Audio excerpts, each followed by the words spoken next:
Guys দেখেন, মানে একটু অমনোযোগ হয়েছি আর ছাত্ররা কিভাবে দুষ্টামি শুরু করছে দেখছেন।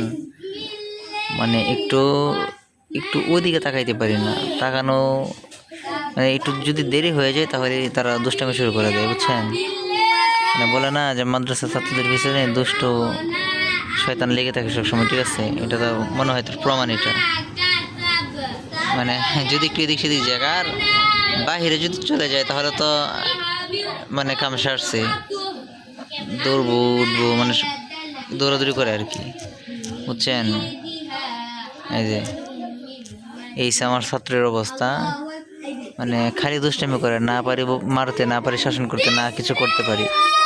কারণ শাসন বা কি করব, গার্জিয়ানের বিপদ বা গার্জিয়ানের চিন্তা, হ্যাঁ, টোকা দিলেই গার্জিয়ান চলে আসে মাদ্রাসায়। তো এই আর কি অবস্থা, বুঝছেন। মানে তারা বুঝতেছে না যে আমি ভিডিও করতেছি, বুঝছেন। তো এই হলো অবস্থা আমার ছাত্রদের, বুঝছেন।